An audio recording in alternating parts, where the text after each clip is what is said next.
Magandang araw Pilipinas, narito ang ating tampok na balita. Heto na nga, bistado na umano ang di mo na pambubudol ng kampo ni na House Speaker Martin Tambaloslos at Pangulong Kuting Jr. Ayon sa ilang ulat, kasakulukuyang nagmamakaawa umano ang dalawang mataas na opisyal na iatras na ang mga kasong isinampal laban sa kanila. Hindi pa malinaw kung anong uri ng kaso ang tinutukoy, ngunit umaalingaw-ngaw na sa publiko ang mga haka-haka hinggil sa malalaking aligasyon ng katiwalaan at panlilinlang. Samantala, ilang insider ang nagsiwalat ng mga seryosong negosasyon daw ang nagaganap sa pagitan ng mga abogado ni Romualdez at Tambaloslos at ni Kuting Jr. at ng kampo ng mga nagsampa ng reklamo na nila nais umanong mapalakas ng administrasyon ang kanilang posisyon sa harap ng nalalapit na halalan, kaya't porsigido silang linisin ang kanilang pangalan sa lalong madaling panahon. Mari namang itinanggi ng Malacanang ang mga akusasyon at giniit na wala silang nalalabag na batas. Sa ngayon, inaabangan ng sambayan ng Pilipino ang mga susunod na hakbang ng mga sangkot sa isyu. Patuloy ring nananawagan ng ilang grupo para sa isang malaya at patas na imbestigasyon upang malaman ang buong katotohanan. At yan nga ang balitang ating pakakatutukan. Ngunit bago ang lahat, siguraduhin mag-subscribe at ihit ang notification bell para sa patuloy na pagtutok sa mga sulap ng bagong balita sa tunay na boses ng masa.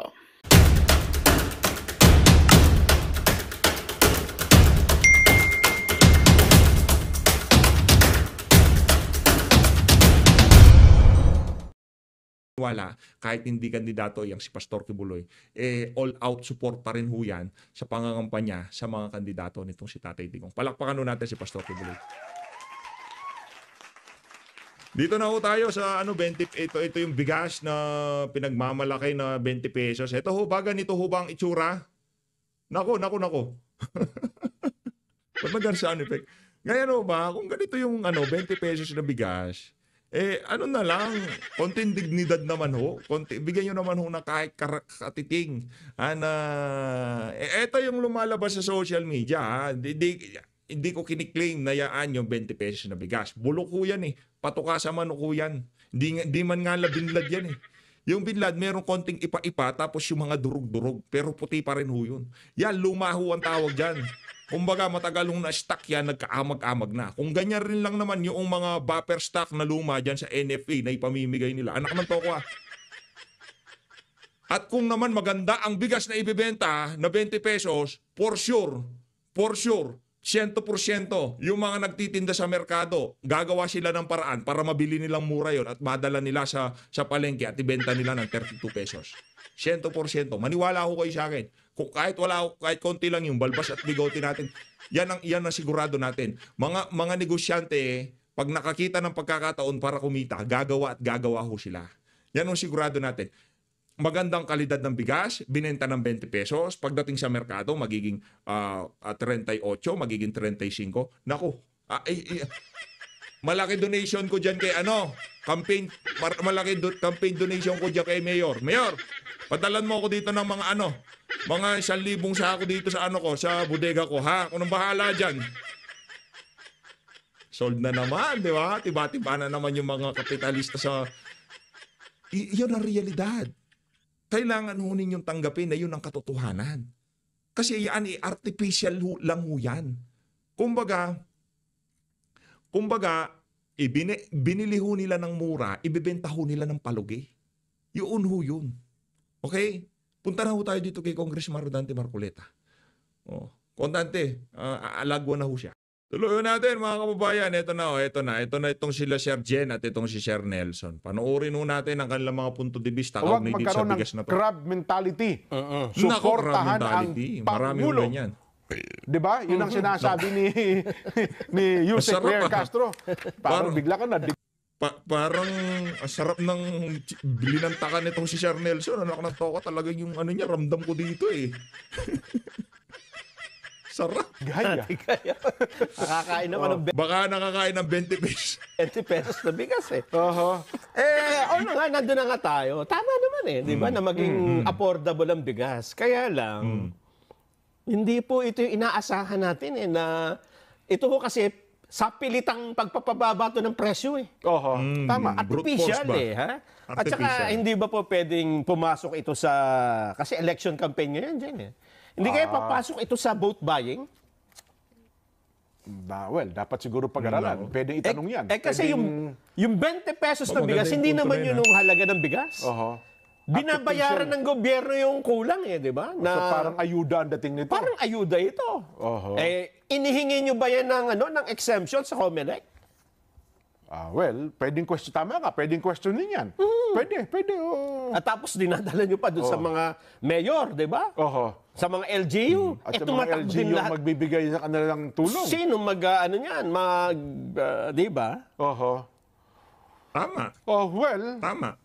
Kasi kung sinimulan agad dito, Nelson, noon pa man, kasi dito sa ating bansa, alam niyo po, sa bansa natin, meron naman talagang mga operasyon ng subsidized ng gobyerno. Gaya po ng lahat ng rail system natin. MRT, LRT, yan po, ang binabayaran natin dyan, kalahati lang ng dapat talagang bayaran. Diba? Kung itama niyo po yung figures namin, subsidized po tayo ng gobyerno dyan. Diba? Nelson, at marami pa pong mga proyekto ng gobyerno ngayon na may binabayaran ng tao, pero hindi po yung actual, sabihin yung magkano talagang dapat ibayad, kundi may share po ang ating pamahalaan. Yes. At kung dito man po sa usaping ito ng bigas, sapagkat marami pong hindi nakakabili ng presyo, kung ito'y mataas, 40, 50, etc., ano bang magiging masama kung sabihin natin, ito pong bigas na ibinebenta namin sa inyo, sa murang halaga ay subsidized po ng gobyerno. Sa halip na ito po'y bilihin ninyo ng 45 pesos, 50 pesos, mabibili nyo na lamang po ito ng 20 pesos. Ibig sabihin, kada kilo, gumagastos po ang gobyerno dito ng 20 o 25. Yun naman talaga ang trabaho ng NFA, Nelson, di ba? Ang NFA man po, subsidized yan ng gobyerno. Kasi ang NFA, hindi naman yan nilikha para kumita ang pamahalaan di ba? Kundi kaya ang NFA nilikha para tumulong, magpalugi talaga ng kanilang mga binibili ng palay sa mga magsasaka kahit noon pa mang una. So, yan naman talaga ang trabaho ng NFA, di ba? So, anong magiging masama kung sasabihin ni Yuse Claire Castro, itong ibinebenta natin ay sa tulong po ng gobyerno para may sakatuparan po ang pangako ng Pangulong Bongbong Marcos. Hindi po talaga yan ang aktual na presyo niyan. Di ba? Pero artificial po yan. Unti-unti po siguro, tutulungan natin ang magsasaka para mapababa ang kanilang gastusin. Di ba? Siguro, dati po ay nagsasubsidize tayo ng 20 pesos per kilo. Ngayon po, 5 piso na lang. Kasi bumaba na po ng bumaba ang gastos ng mga magsasaka. Di ba? Pwede naman siguro gawin yun, di ba? Pwede naman. Wala namang sama. Ano ba masama sa ganun? May komplikasyon lang yan kung ikumpara natin sa trend dyan, ha? Okay. Kasi pagka sinasubsidize nila ang pamasahe ng mga sumasakay sa LRT, sa MRT, wala naman silang kakompetensyang mga mahihirap na nagpapatakbo na ng tren. Tama, diba? Na maapektuhan. Dito, ang maapektuhan po dito ay yung mga magsasaka na nagtatanim ng palay at nagbebenta ng palay. Yes, kapwa natin Pilipino yan. Kasi nagiging kompetensya ho ninyo sila sa presyo Siyempre sa kanila palay, ibebenta nila yan ng hindi pwedeng mababa sa 20. Oo. Hindi ba? Kasi lulugi sila. Talaga. Paano sila makakakompete sa 20 pesos na bigas samantalang sa kanila, palay pa lang 20 pesos na. Nakukuha niyo po mga kababayan, hanggat hindi natin ina-address yung root cause ng presyo ng mga agricultural goods na yan, hindi ho talaga natin maibababa ang presyo. At ang problema ho dito, yung agrikultura mismo, yung mga magsasaka natin, wala na, kumbaga napag-iwanan na ho sila. Yung teknolohiyang ginagamit nila, applicable, kumbaga,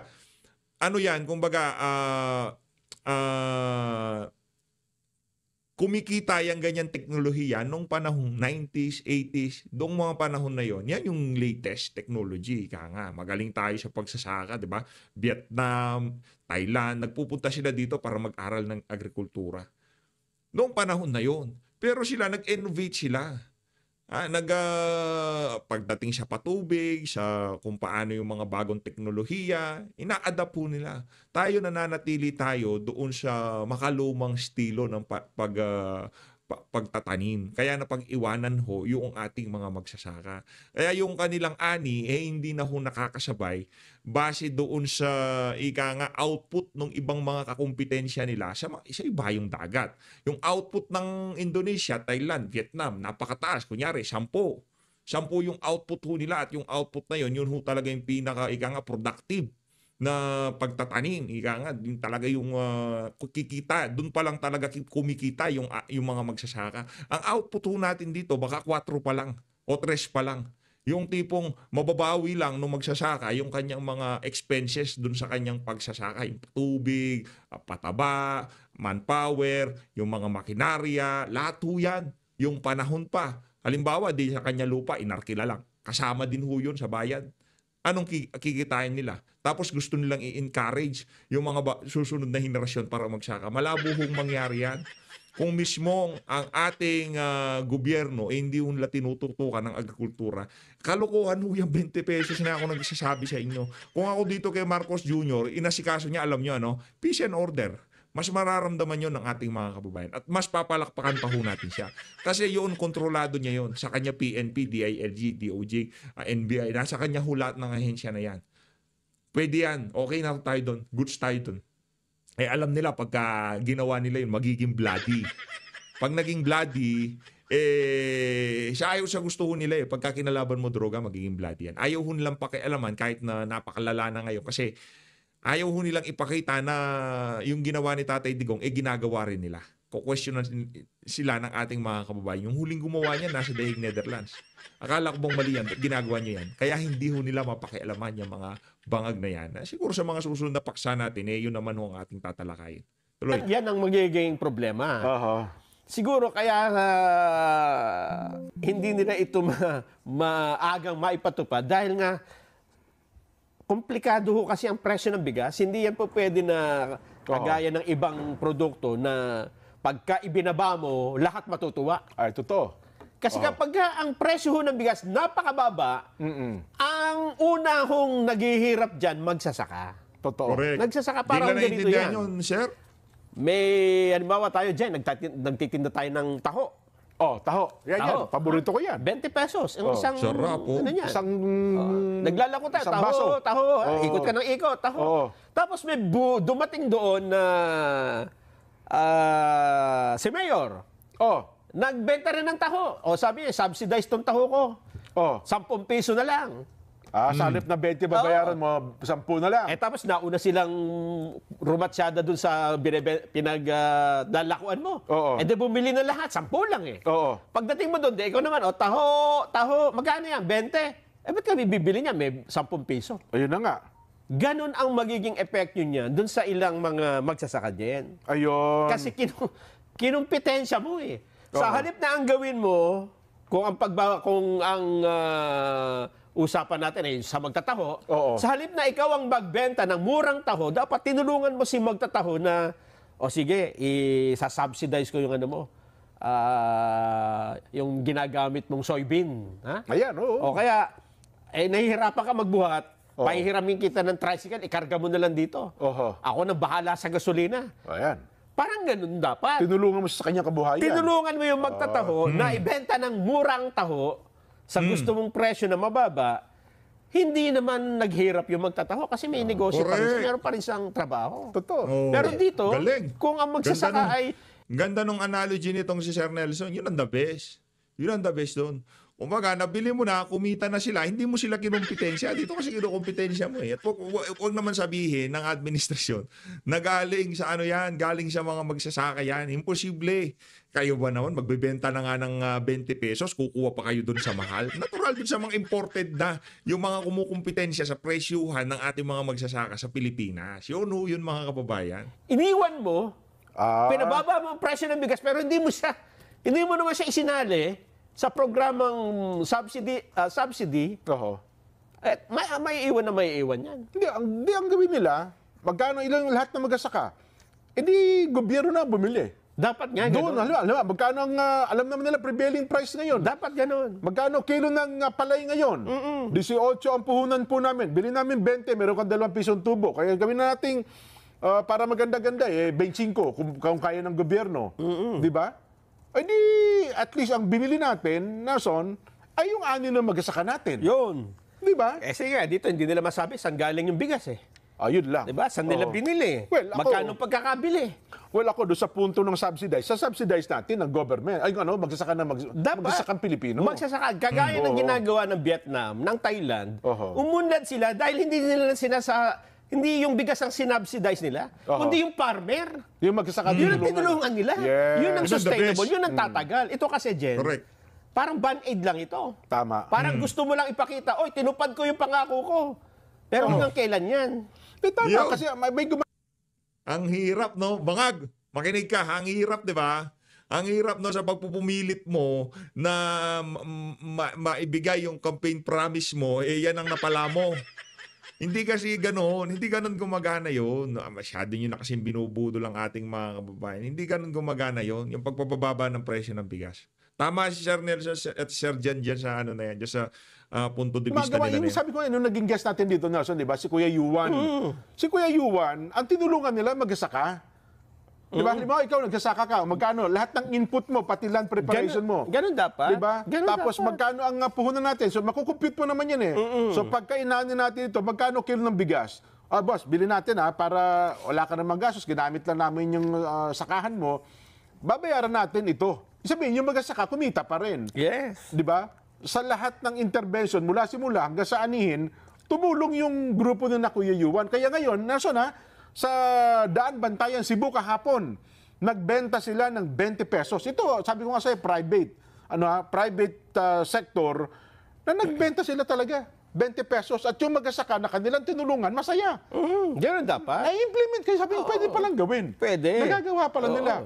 At saka yung kumpanya ni Kuya Yuan, sabi niya, break even pa rin po kami, bawi. Naipapakita pa namin sa magsasaka na kung sila ay gagamit ng technology namin, ay doon na sila makakabawi, Nason. So pwede palang gawin. Oo, pwede naman palang gawin. Kaya naman ho, ngayong dito sa bahagi ng video natin na to, rekta na ho tayo doon sa mga punto de vista nitong si Congressman Rodante Marcoleta. Dito ho ba na nagsalita si Kong Dante? Ito, dito na. Then, Kong, Ayan, bumati dito. muna kayo sa ating mga Ito, taga-subaybay. dito na. Dito na. Magandang Kong Dante na hapon po sa inyo. Fresh na fresh Kahit walang humpay ang pag-ikot, fresh na fresh pa rin tong si Kong Dante. Kumbaga ano siya eh. Nakita niyo yung mga kandidato natin ngayong mga panahon. Ito, 10 na to. Pag meron ho silang interview, meron ho silang public appearance, talagang kumpiyansa sila. Yung confidence ho nila, sukdulan, nga, talagang ibang klase ho. Alam na ho nila. Kumbaga, ramdam na ho nila ang talagang napakatinding suporta. Yung pagtagsa ng suporta ng mga taga-suporta ni Tatay Digong sa kanila. Ayos. Inyong lahat. Sana po nandiyan pa kayong lahat. Nandito siya bilang guest, no? Opo. Kasi interview Hindi naman natin. bilang host ng palatuntunan. Bawal pa eh. Biglang may nag-text sa akin, meron daw kayong itatanong ng mga ilang bagay-bagay. Nandyan lang naman ako. Hindi kasi sabi po ng pag pinupuno daw po yung programang 20 pesos maganda naman daw. Ang pumupuno lang daw po nun, Kong, ay mayroong mga crab mentality. Ayaw natin magtagumpay ang Pangulo. Kayo ba? Ano ba reaksyon niyo doon? Yung 20 pesos na kada kilo ng bigas. Lahat naman tayo gusto nating magtagumpay sana lahat ang mga panukala ng ating pamahalaan. Kasi pag nagtagumpay yan, ang makikinabang ang ating mga kababayan. Opo. Correct. Kaya lang yung timing ang iniisip ko rito, Jen, Nelson. Opo. Bakit naman papalapit ng eleksyon, doon lang naman nila naisip ito. So, maaring mabahiran ng ibang motibo kasi kapag ngayon mo ilalatag yung programa, maganda sana sapagkat makakabawi siguro yung mga kababayan natin. Pero ano yung cost naman ito sa panig ng ating mga farmers? Lalong babagsak yung kanilang output, yung madidistort yung yung market price, mamamanipula Opo. Sa makatwid, may natulungan kang ibang sektor, meron ka namang nasagasaan na iba. Pagkatapos ito ay lilitaw na subsidy lang ito Tama po, Sa estimate ko rito, baka baka umabot ng 400 billion ito pagkatapos ng ano ng programa. Kung sakasakaling ito itutuloy-tuloy sa buong kapuluan. At kung mapapansin mo din, inuna sa Visayas kasi iniisip ko mas kukunti ang tao sa Visayas. Po? Kung ikukumpara sa Mindanao at saka sa at ang isa pang ano doon, ang isa pang issue, kukunti yung magsasaka roon. So yung impact ng magiging negatibong resulta ng programang ito, hindi masyadong malaki. May impact din. May impact. Kaya sinabi sa Visayas muna. Kaya makikita mo, very suspicious yung paraan at saka yung timing nung pagpapatupad ng programa. Kasi, kung maalala ninyo, ipinangako din yan noon pa eh. Tama Election din. Campaign promise yan, Kong. Ngayon, mukhang ipatutupad, campaign period na naman. So makikita mo dyan, talaga bang seryoso ba tayo talaga? Galing yun na. Pinangako ng campaign season 3 years ago, talagang ipinagpilitan na maipatupad, campaign season din, 2025 naman. Ibang klase talaga. Pagka nga naman napagtitripan tayo ng mga bangag, pambihira, oo. Pero kung ginawa ho nila yan noong 23, 24, 25, hindi tayo magdududa. Talagang ginawa ng admin yung yung 20 pesos na bigas, di ba? Nakita nyo naman ho, ramdam ho yan ng ating mga kababayan. Kung mapahanggang sa ngayon, nag-double time sila ngayong panahon ng eleksyon, wala akong problema eh. Ilang linggo bago election, magbe-20 pesos ang bigas. Ano klaseng gimmick yan? Kaya nga, budol 2.0 yan eh. Sige akong Dante, balatan mo. Namin kung political strategy yan kasi gusto nilang palakasin ang alyansa dun sa parte ng Bisaya. Isa pa nga yun, sapagkat alam ko mahina yata sila ron. Ngayon, ang tinatalakay natin ito, alang-alang dun sa ikalilinaw ng mga issues kasi ito ba talaga ay seryosohan na pag-address ng problema? O may kahalong politika ito sapagkat political season eh. At lalong-lalo na kung gusto nilang mabingwit o makuha yung boto ng lugar na yun ng ating bansa sapagkat ayon nga sa kanilang siguro sa nalalaman nila medyo mahina yata ang kanilang latag diyan sa lugar na yan. Pero kayo, Kong, alam naman, at binabanggit natin lagi, kayo po bilang isang anak ng magsasaka, kung long-term solution ng pag-uusapan dito sa problema natin sa bigas, kanin, ano bang tugon nyo rito? Hindi siya long-term solution eh. Lalo ngang masisira yung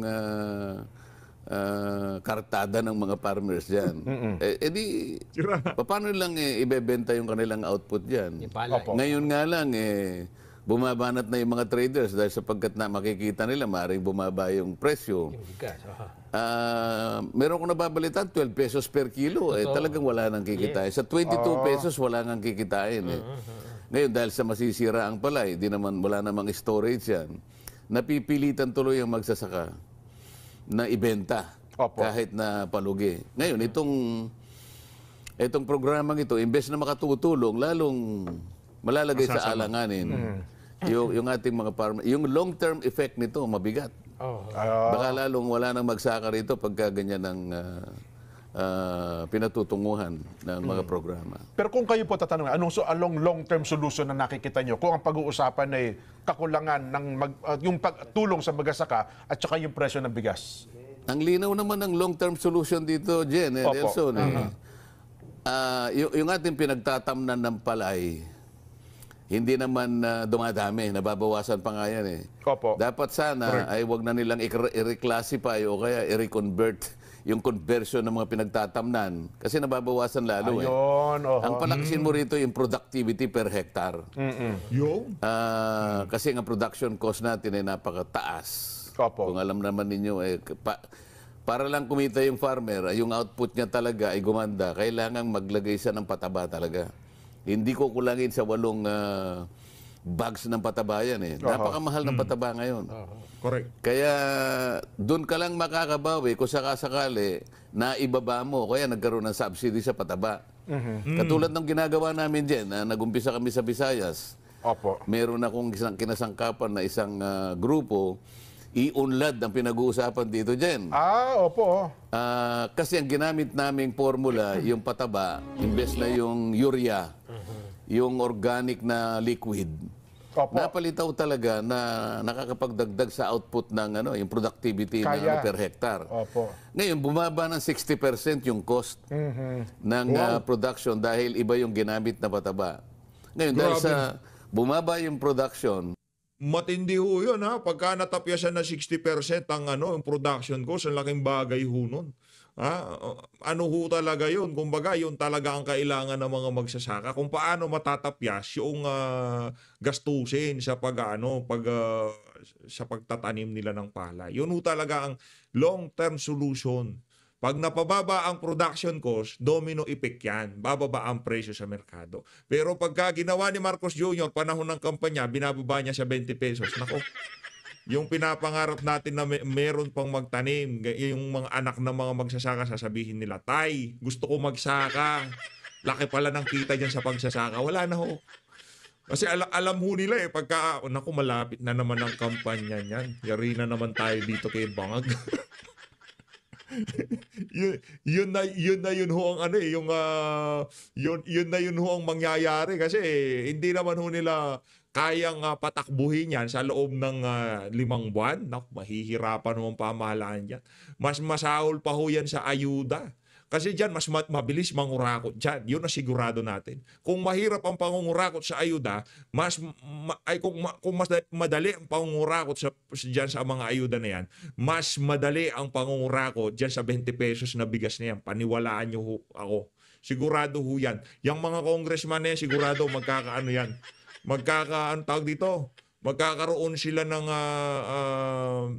yung mga nagbebenta ng bigas, magkakaroon sila ng gano'n. Bigas 10 puntiryan mo. Siguro. Ganyan o yung strategy ng mga walang yan. Sigurado ho tayo. Noong ang pangungurakot sa pamamagitan ng infrastruktura, yung mga proyekto sa pamahalaan, mga tulay, daan, di ba? Ganun nung una. Mahirap yun. Dami pang engineer, di ba? Tatayo mo pa yung ganito, ganyan. Hindi, ayuda na lang. Rekta na tayo. Bigay pera, 10,000. Bigay natin 2. Ganun. Yun ang strategy ngayon. Yun ang yun ang meta ngayon dyan sa House of Representatives. Pero nakikita na natin dito sa dito sa dito sa bagong update, ang susunod na magiging meta diyan, pagdating sa pagnanakaw, yung bigas na yan, sigurado. gumanda yung output.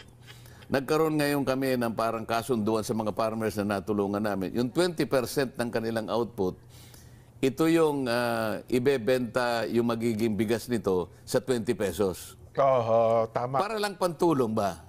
Yung 80%, ito yung kanyang pagkakakitaan. Opo, Pumayag naman ng farmers kasi kahit kwentahin mo, parang bigay na lang niya sa lipunan yung 20%. Totoo po. Ngayon, palugi man yun, ngunit hindi naman nawala yung kanyang kikitain dahil yung 80%, sapat na yung kanyang kikitain doon. Ayun yung kumpanya ni Kuya Yuan sa Ligumba ng Iyong Lad. Yes, marami na nga. Kahapon kong nasa sila? Daan Bantayan, Cebu. Sa Bantayan, Cebu, nag-umpisa silang magbenta ron. Opo. Namomonitor ko yun sapagkat kasali ako ron eh. Ito hindi subsidized to. Kasama ba kayo doon, Kong? Bali, subsidized kunwari. Private yun. Pero Private. dahil private initiative sa pagtulungan ng farmers, gusto lang namin palabasin, pwede yung 20 pero parang bigay na lang ito. Kayang gawin kung gagawin. Kayang gawin, Opo. pero hindi dahil sa gusto nating malugi ang farmer. Kaya nga hinati natin eh. Kinwenta, yung 20% pwede mo bang parang ipagkaloob na sa mga kaibabayan natin para makatipid naman sila. Kinuwenta, pwede. Kaya yung napakiskis na yon, ay yun ang ibebenta sa 20 pesos. Ayun. Win-win. Opo. Win-win. Nako, Kong, medyo, alam niyo naman, kailangan natin magpaalam, 3 araw.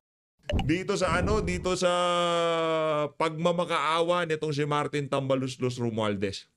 Eto, panoorin ho natin to. Yan na nga kasi sinasabi natin eh, di ba? Inuuna ho nila yabang.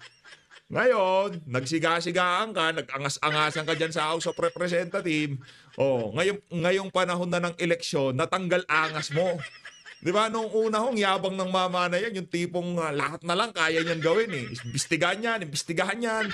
Contempt yun, di ba? Diyan sa House of Representatives.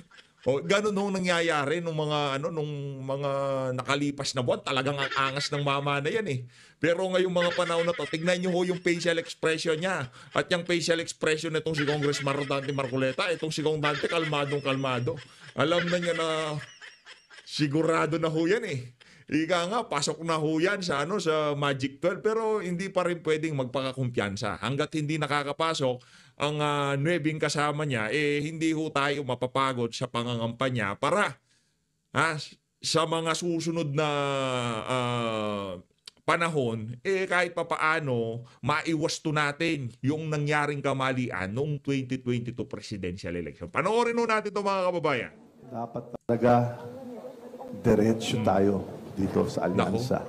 Oh. No ifs and buts about it. Ito talagang ihingi ko sa iyo. Kalma lang, Brad. Yang hinihingi mo na yan, hindi ho namin pwedeng mapagbigyan. Kami rin naman dito, no ifs and buts eh. Ang hindi pagboto sa lineup ng administrasyon. Mga kababayan, narinig nyo na ho itong si Vice President Sara Duterte doon sa full speech niya diyan sa rally diyan sa Maynila Kasama niya ho yang si Manggagamit at yang si Yorme Isko Moreno. Narinig nyo ho yung pagkakalatag ng kanyang speech. Talagang linalaro niya na ho yung mga pinili siyang makalaban sa politika. Yun eh. Hindi naman nakikipaglaban si BP. Nung pumasok sila dyan sa unit team na yan, walang laban-laban. Ika nga, magtrabaho tayo, ituloy natin ang ginawa ni Tatay Digong. Sumama ako sa inyo para talagang yung continuity makita at maramdaman ng ating mga kababayan ang pagbabago sa susunod na administrasyon, which is itong administrasyon ni Marcos Jr. Anong ginawa ko nitong si Martin Romualdez? Dahil sa pagiging gahaman niya sa pwesto, pagiging ambisyoso. Magandang balita ang hatid namin sa inyo ngayong araw. Sa pagtatapos ng aming balitaan, nagbigay kami ng mga mahalagang impormasyon. Maraming salamat sa pagtutok at pagsuporta sa aming programa. Huwag kalimutang manatili sa mga susunod na araw para sa mga bagong balita at mga kwento na dapat nating abangan. Mula sa Boses ng Masa, magandang araw, Pilipinas!